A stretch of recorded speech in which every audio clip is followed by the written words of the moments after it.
Hello friends, welcome to my channel. Friends, आज हम इस वीडियो में प्रेजेंट टेंस के बारे में पढ़ेंगे और यह जानेंगे कि प्रेजेंट टेंस से जुड़े सेंटेंसेस को किस तरीके से फ्रेम किया जाता है। जैसा कि इसके नाम से पता चल रहा है कि जो प्रेजेंट टेंस होता है वो वर्तमान काल से जुड़ा होता है और वर्तमान काल का मतलब होता है जो समय अभी चल रहा है।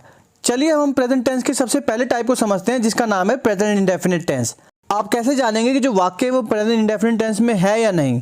तो ये जानने के लिए मैं आपको एक बहुत ही सिंपल ट्रिक बताता हूँ कि जितने भी प्रेजेंट इंडेफिनिट टेंस से रिलेटेड सेंटेंसेस होंगे उसकी पहचान ये होती है कि इसके वाक्य के अंत में ता है, ती है, ते है, ताहूं, तीहूं इत्यादि आता है। क्योंकि आज हम इस वीडियो में प्रेजेंट इंडेफिनिट टेंस के इंटेरोगेटिव नेगेटिव सेंटेंसेस के बारे में पढ़ने जा रहे हैं, तो मैं आपको बता दूं जो इंटेरोगेटिव नेगेटिव सेंटेंसेस होते हैं इसको हिंदी में बोलते हैं प्रश्नवाचक नकारात्मक वाक्य। मतलब इस तरह की जो सेंटेंसेस होंगे उसमें आपसे प्रश्न भी पूछा जाएगा और मना भी किया जाएगा।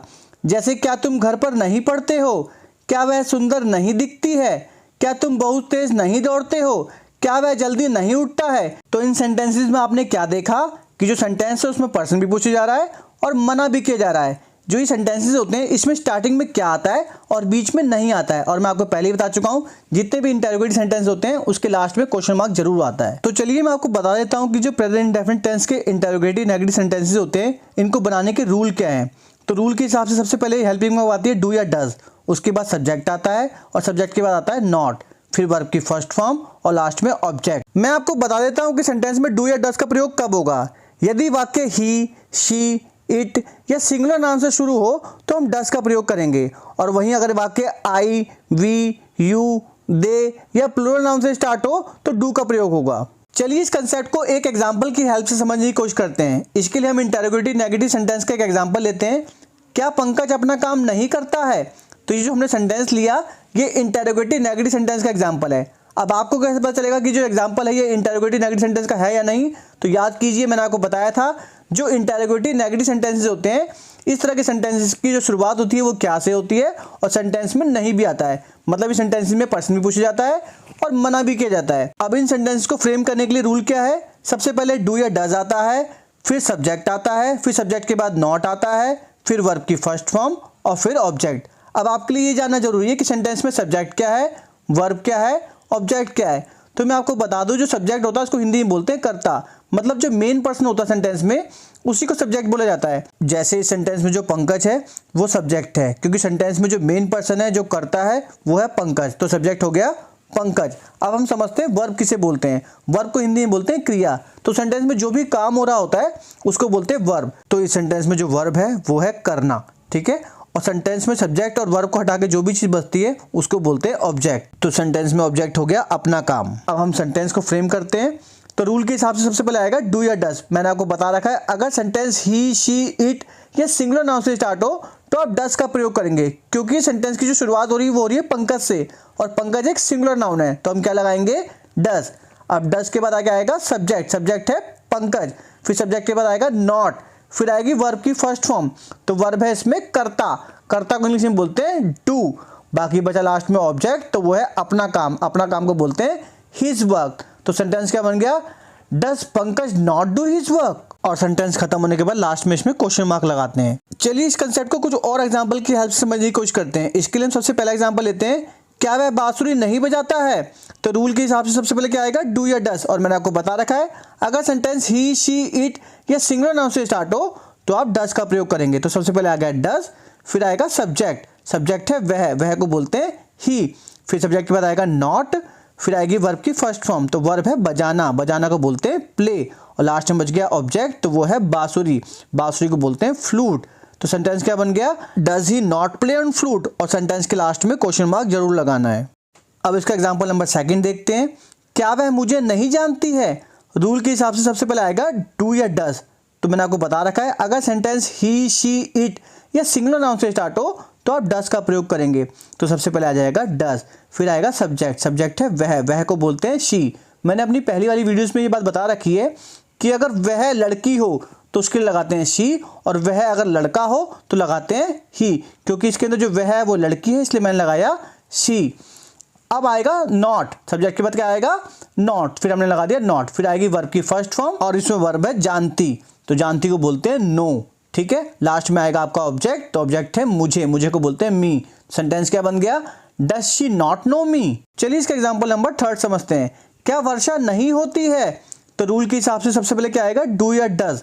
मैंने आपको बता रखा है अगर सेंटेंस ही, शी, इट या सिंगुलर नाउन से स्टार्ट हो तो आप डज का प्रयोग करेंगे। और इस सेंटेंस में जो सब्जेक्ट है वो है बारिश। बारिश एक निर्जीव वस्तु होती है जिसके लिए हम इट का यूज करते हैं, तो इसका क्या आएगा, डज। तो सबसे पहले आ गया डज, फिर सब्जेक्ट अब में आ गया इट, फिर आ गया नॉट, फिर वर्ब है बारिश होना। बारिश होने को इंग्लिश में बोलते हैं रेन। और मैं आपको बता दूं इस सेंटेंस में ऑब्जेक्ट कुछ भी नहीं है, तो सेंटेंस बन जाएगा डज इट नॉट रेन। अब इसका एग्जांपल नंबर 4 देखते हैं। क्या रानी सुंदर नहीं लिखती है? तो रूल के हिसाब से सबसे पहले क्या आएगा, डू या डज। ठीक है, और मैंने आपको बता रखा है अगर सेंटेंस ही, शी, इट या सिंगुलर नाउन से स्टार्ट हो तो आप डज का प्रयोग करेंगे, क्योंकि सेंटेंस रानी से स्टार्ट हो रहा है और रानी एक सिंगुलर नाउन है तो हम डज लगाएंगे। तो सबसे पहले आ गया डज, फिर आ गया सब्जेक्ट रानी, फिर सब्जेक्ट के बाद आ गया नॉट, फिर आ गई वर्ब। वर्ब है लिखना, लिखने को बोलते हैं राइट, और लास्ट में आ गया ऑब्जेक्ट, तो ऑब्जेक्ट है सुंदर, सुंदर को बोलते हैं फेयरली। तो सेंटेंस क्या बन गया, does Rani not right Fairlie. चलिए अब इसके एग्जाम्पल नंबर 5 को देखते हैं। क्या मैं उसके बारे में नहीं सोचता हूँ? तो रूल के हिसाब से सबसे पहले क्या आएगा, डू या डज। और मैंने आपको बता रखा है अगर sentence I, we, you, they या प्लूरल नाउन से स्टार्ट हो तो आप डू का प्रयोग करेंगे, क्योंकि सेंटेंस मैं से स्टार्ट हो रहा है, मैं को बोलते हैं आई, तो आई के साथ क्या लगेगा, डू। उसके बाद आएगा सब्जेक्ट, तो सब्जेक्ट है आई, उसके बाद आएगा नॉट, उसके बाद आएगी वर्ब की फर्स्ट फॉर्म। ठीक है, तो वर्ब है इसमें सोचना, सोचने को बोलते हैं थिंक, और लास्ट में आएगा ऑब्जेक्ट, तो ऑब्जेक्ट है उसके बारे में, उसको बोलते हैं अबाउट हिम। तो सेंटेंस क्या बन गया, do I not think about him, और लास्ट में आप क्वेश्चन मार्क जरूर लगाएंगे। अब इसका एग्जाम्पल नंबर 6 देखते हैं। क्या हम बहुत परिश्रम नहीं करते हैं? तो रूल के हिसाब से सबसे पहले क्या आएगा, डू या डज। और मैंने आपको बता रखा है अगर sentence I, we, you, they या प्लूरल नाउन से स्टार्ट हो तो हम डू का प्रयोग करेंगे, क्योंकि इसमें सेंटेंस जो है वो हमसे स्टार्ट हो रहा है और हमको बोलते हैं वी। ठीक है, तो हम सबसे पहले लगाएंगे डू, उसके बाद आ गया सब्जेक्ट, सब्जेक्ट है वी, फिर सब्जेक्ट के बाद आएगा नॉट, फिर है वर्ब की फर्स्ट फॉर्म। इस सेंटेंस में जो वर्ब है वो है करना, करना को बोलते हैं वर्क। लास्ट में आता है ऑब्जेक्ट, ऑब्जेक्ट है बहुत परिश्रम, उसको बोलते हैं वेरी हार्ड। तो सेंटेंस क्या बनेगा, does we not work very hard. चलिए इसका एग्जाम्पल नंबर 7 समझते हैं। क्या तुम उसका पता नहीं जानते हो? तो रूल के हिसाब से सबसे पहले क्या आएगा, डू या डज। मैंने आपको बता रखा है अगर sentence I, we, you, they या प्लूरल नाउन से स्टार्ट हो तो आप डू का प्रयोग करेंगे। इसमें जो सेंटेंस है वो तुमसे स्टार्ट हो रहा है, तुमको बोलते हैं यू, तो सबसे पहले क्या आ गया, डू। उसके बाद आएगा सब्जेक्ट, तो सब्जेक्ट है यू, फिर आएगा नॉट, फिर है वर्ब की फर्स्ट फॉर्म, तो वर्ब है जानना, जानना को बोलते हैं नो। लास्ट में आता है ऑब्जेक्ट, तो ऑब्जेक्ट है उसका पता, उसको बोलते हैं हिज एड्रेस। तो सेंटेंस क्या बन गया, do you not know his address. अब इसका एग्जाम्पल नंबर 8 समझते हैं। क्या वे एक दूसरे से प्रेम नहीं करते हैं? तो सबसे पहले क्या आएगा, डू या डज। तो इसमें सब्जेक्ट है वो है वे को बोलते हैं दे, दे के साथ लगता है डू, तो सबसे पहले आ गया डू, फिर आ गया दे, फिर है वर्ब, वर्ब है प्रेम करना, प्रेम करना को बोलते हैं लव। ठीक है, और लास्ट में आ गया ऑब्जेक्ट, तो ऑब्जेक्ट है एक दूसरे से, जिसको बोलते हैं ईच अदर। तो सेंटेंस क्या बन गया, do they not love each other. आइए इसका एग्जाम्पल नंबर 9 समझते हैं। क्या राम और श्याम इकट्ठे नहीं खेलते हैं? तो रूल के हिसाब से सबसे पहले क्या आएगा, डू या डज। और मैंने आपको बता रखा है अगर सेंटेंस आई, वी, यू, दे और प्लूरल नाउन से स्टार्ट हो तो आप डू का प्रयोग करेंगे। इसमें जो सेंटेंस है वो स्टार्ट हो रहा है राम और श्याम से। राम और श्याम 2 व्यक्ति हैं, एक से ज़्यादा हैं, इसको हम बोलते हैं प्लूरल नाउन, और प्लूरल नाउन से क्या लगता है, डू। तो सबसे पहले क्या आ गया, डू, फिर आ गया सब्जेक्ट राम एंड श्याम, फिर आ गया नॉट, फिर आ गया वर्ब, वर्ब है खेलना, खेलने को बोलते हैं प्ले, और लास्ट में आएगा ऑब्जेक्ट, तो ऑब्जेक्ट है इकट्ठे, इकट्ठे को बोलते हैं इंग्लिश में टुगेदर। तो सेंटेंस क्या बन गया, do Ram and Shyam not play together. अब इसका एग्जाम्पल नंबर 10 देखते हैं। क्या बच्चे नियमित रूप से दौड़ नहीं लगाते हैं? तो रूल के हिसाब से सबसे पहले क्या आएगा, डू या डज। इसमें जो सब्जेक्ट है वो है बच्चे, बच्चे एक से ज़्यादा है, ये भी प्लूरल नाउन हो गया। मैंने आपको बता रखा है अगर sentence I, we, you, they या प्लूरल नाउन से स्टार्ट हो तो आप डू का प्रयोग करेंगे। तो सबसे पहले आ गया डू, फिर आ गया सब्जेक्ट जो है बच्चे, तो बच्चे को बोलते हैं चिल्ड्रन, उसके बाद है नॉट, नॉट लगा देंगे, फिर है वर्ब, वर्ब है दौड़ लगाना, दौड़ लगाने को बोलते हैं रन, और लास्ट में आएगा ऑब्जेक्ट, तो ऑब्जेक्ट है नियमित रूप से, जिसको हम बोलते हैं रेगुलरली। तो सेंटेंस क्या बन गया, do the children not run regularly. चलिए इसका एग्जाम्पल नंबर 11 समझते हैं। क्या मैं व्यायाम नहीं करता हूँ? तो रूल के हिसाब से सबसे पहले क्या आएगा, डू या डज। तो इसमें जो सेंटेंस की शुरुआत हो रही है वो हो रही है मैं से, और मैं को बोलते हैं आई, और आगे क्या लगता है डू। तो सबसे पहले आ गया डू, फिर आ गया सब्जेक्ट, सब्जेक्ट है आई, सब्जेक्ट के बाद आ गया नॉट, फिर हम नॉट लगा देंगे, फिर आएगा वर्ब, वर्ब है करना। ठीक है, मैं आपको बता दूं कि जब भी हम एक्सरसाइज करने की बात करते हैं तो हम उसके लिए टेक वर्ड का यूज करते हैं। तो वर्ब आ गया टेक, लास्ट में ऑब्जेक्ट है, ऑब्जेक्ट है व्यायाम, व्यायाम को बोलते हैं एक्सरसाइज। तो सेंटेंस क्या बन गया, do I not take exercise. चलिए इसका एग्जाम्पल नंबर 12 देखते हैं। क्या हम इस मकान का किराया नहीं देते हैं? तो रूल के हिसाब से सबसे पहले क्या आएगा, डू या डज। क्योंकि सेंटेंस की शुरुआत हम से हो रही है और हमको बोलते हैं वी, और वी के साथ क्या लगता है डू। तो सबसे पहले आ गया डू, फिर सब्जेक्ट आ गया वी, फिर आ गया नॉट, फिर आएगा वर्ब, वर्ब है देना, देना को बोलते हैं पे, और लास्ट में आएगा ऑब्जेक्ट। तो ऑब्जेक्ट है इस घर का किराया, जिसको हम इंग्लिश में बोलेंगे रेंट ऑफ दिस हाउस। तो सेंटेंस क्या बन गया, डू वी नॉट पे the rent of this house. आइए अब इसका एग्जांपल नंबर 13 समझते हैं। क्या तुम घर पर नहीं पढ़ते हो? तो रूल के हिसाब से सबसे पहले क्या आएगा, डू या डस, क्योंकि सेंटेंस की शुरुआत तुमसे हो रही है और तुमको बोलते हैं यू, और यू के साथ लगता है डू। तो सबसे पहले आ गया डू, फिर सब्जेक्ट आ गया यू, फिर आ गया नॉट, फिर है वर्ब, वर्ब है पढ़ना, पढ़ना को बोलते हैं रीड, और लास्ट में का ऑब्जेक्ट, ऑब्जेक्ट है घर पर, जिसको बोलते हैं एट होम। तो सेंटेंस क्या बन गया, do you not read at home. अब इसका एग्जांपल नंबर 14 समझते हैं। क्या वे बच्चों से प्यार नहीं करते हैं? तो रूल के हिसाब से सबसे पहले क्या आएगा, डू या डस, सेंटेंस की शुरुआत वे से हो रही है तो वे को बोलते हैं दे, और दे के साथ लगता है डू। तो सबसे पहले आ गया डू, फिर सब्जेक्ट आ गया दे, फिर आ गया नॉट, फिर है वर्ब, वर्ब है प्यार करना, प्यार करना को बोलते हैं लव, और लास्ट में आ गया ऑब्जेक्ट जो है बच्चे, जिसको इंग्लिश में बोलते हैं चिल्ड्रन। तो सेंटेंस बन गया do they not love children. चलिए इसका एग्जांपल नंबर 15 समझते हैं। क्या पक्षी हवा में नहीं उड़ते हैं? तो रूल के हिसाब से सबसे पहले क्या आएगा, डू या डस। तो इसमें सब्जेक्ट है पक्षी, एक से ज़्यादा है, प्लूरल नाउन है, मैंने आपको बता रखा है। अगर sentence I we you they या प्लूरल नाउन से स्टार्ट हो तो आप डू का प्रयोग करेंगे। तो सबसे पहले आ जाएगा डू, फिर आएगा सब्जेक्ट, सब्जेक्ट है पक्षी, पक्षी को बोलते हैं द बर्ड्स, ठीक है। उसके बाद आएगा नॉट, उसके बाद आएगा वर्ब, वर्ब है उड़ना, उड़ना को बोलते हैं फ्लाई, और लास्ट में ऑब्जेक्ट है, ऑब्जेक्ट है हवा में, इसको इंग्लिश में बोलते हैं इन द एयर। तो सेंटेंस क्या बन जाएगा, do the birds not fly in the air. अब इसका एग्जांपल नंबर 16 देखते हैं। क्या वे मुंबई में नहीं रहते हैं? तो रूल के हिसाब से सबसे पहले क्या आएगा, डू या डज।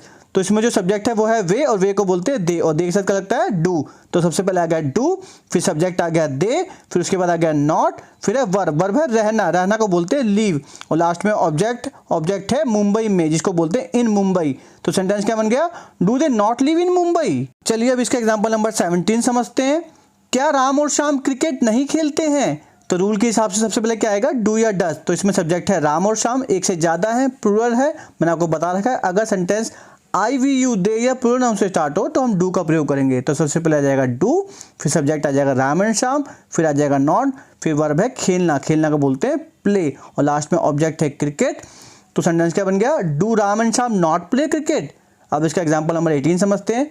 क्या आप तैरना नहीं जानते हो? तो रूल के हिसाब से सबसे पहले क्या आएगा, डू या डज। इसमें सब्जेक्ट है आप, और आपको बोलते हैं यू, और यू के साथ क्या लगता है डू। तो सबसे पहले आ जाएगा डू, फिर सब्जेक्ट आ जाएगा आप, फिर आ जाएगा नॉट, फिर है वर्ब, वर्ब है जानना, जानना को बोलते हैं नो, उसके बाद आएगा ऑब्जेक्ट, ऑब्जेक्ट है तैरना, जिसको बोलते हैं स्विम। तो सेंटेंस बन जाएगा do you know how to swim.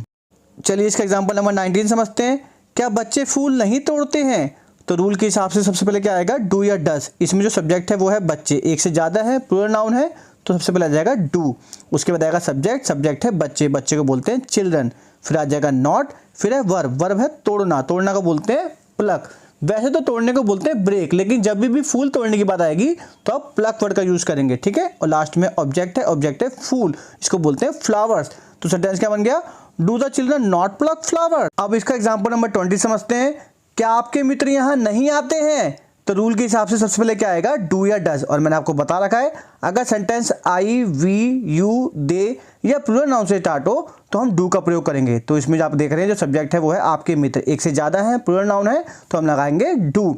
उसके बाद आएगा सब्जेक्ट, तो सब्जेक्ट है आपके मित्र, उसको बोलते हैं इंग्लिश में यूर फ्रेंड्स, ठीक है, एक से ज़्यादा इसलिए हम बोलेंगे यूर फ्रेंड्स। उसके बाद आएगा नॉट, फिर है वर्ब, वर्ब है आना, आना को बोलते हैं कम, और लास्ट में ऑब्जेक्ट, ऑब्जेक्ट है यहाँ, यहाँ को बोलते हैं हेयर। तो सेंटेंस क्या बन गया, do your friends not come here, और लास्ट में क्वेश्चन मार्क लगाएंगे। आइए इसका एग्जांपल नंबर 21 समझते हैं। क्या तुम अपने माता पिता की आज्ञा नहीं मानते हो?